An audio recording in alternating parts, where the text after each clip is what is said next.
ខ្ញុំនឹងប្រាប់របៀបភ្ជាប់ទូរស័ព្ទនិង projector ដោយប្រើដុំ 5G នេះអញ្ចឹងជាដំបូងពេលដែលយើង unboxing វាមកគឺវាមានខ្សែ2អញ្ចឹងណាដុំមួយហើយនិងខ្សែនោះមួយដើម្បីភ្ជាប់ជាមួយនឹងដោតវាចូលគ្នាទៅដើម្បីភ្ជាប់ projector ទៅនឹងទូរស័ព្ទអញ្ចឹងដំបូងគឺយើងត្រូវដោតដុំនឹងជាមួយនឹងខ្សែនឹងសិនចា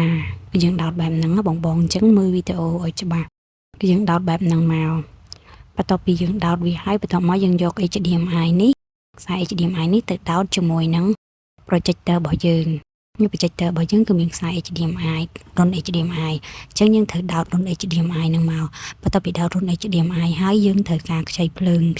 គឺយើងមានដុំនៅផ្ទះអញ្ចឹងគឺដោត USB បែបហ្នឹងអញ្ចឹងយើងដោតវាមកបន្ទាប់ពីដោតវាហើយយើងត្រូវចាំវាមួយសន្ទុះដើម្បីវា load program ពេលដែលវា load program ចេញមកហើយដើម្បីយើងនឹងអាចភ្ជាប់ជាមួយនឹងទូរស័ព្ទបានហើយអញ្ចឹងពេលដែលវា load program ហើយខ្ញុំនឹងប្រាប់ពីរបៀបនៃការភ្ជាប់ជាមួយនឹងទូរស័ព្ទ Android ដែលទូរស័ព្ទ Android របស់ខ្ញុំហ្នឹងគឺប្រភេទ Samsung អញ្ចឹងខ្ញុំភ្ជាប់ជាមួយនឹងទូរស័ព្ទ Samsung របស់យើងគឺអូសពីលើចុះក្រោមមកយើងយកពាក្យថា Smart View បែបហ្នឹងចាយើងអូខេលើ Smart View បន្ទាប់មកយើងចាំវាបន្ទោវាប្រកាសជាចេញ device ដែលយើងត្រូវភ្ជាប់នឹងមកយើងដាក់ start មកអញ្ចឹងរូបភាពទូរស័ព្ទយើងបង្ហាញអី projector ហ្នឹងក៏បង្ហាញនឹងដែរនេះជាការភ្ជាប់ជាមួយនឹងទូរស័ព្ទ Samsung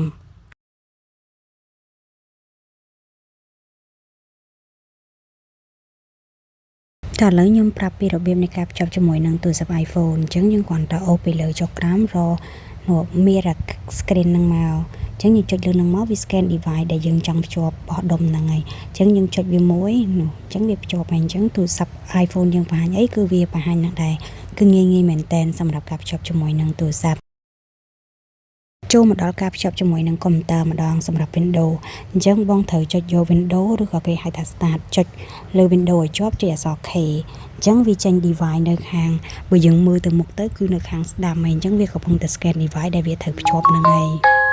បន្ទាប់ចេញ device ហើយគឺយើង connect ទៅយើងយក mouse យើង click នៅលើ device ហ្នឹងមកបន្ទាប់មកយើងចាំមើលទៅអញ្ចឹង projector យើងបង្ហាញអីកុំព្យូទ័រយើងបង្ហាញអី projector យើងគឺបង្ហាញនឹងដែរប៉ុន្តែបើសិនជា projector វាបង្ហាញដូចទៅនឹងកុំព្យូទ័រយើងទេគឺយើងត្រូវចុចមួយទៀតគឺយក start អក្សរ P application នេះដូចករណីនេះឃើញអត់គឺវាអត់ដូចគ្នាទេវាមាន program របស់កុំព្យូទ័រអញ្ចឹងយើងចុច start អក្សរ P មកយើងយកពាក្យថា application អញ្ចឹង projector យើងនឹងកុំព្យូទ័រគឺដូចគ្នាហើយតែប៉ុណ្្នឹងទេអរគុណច្រើន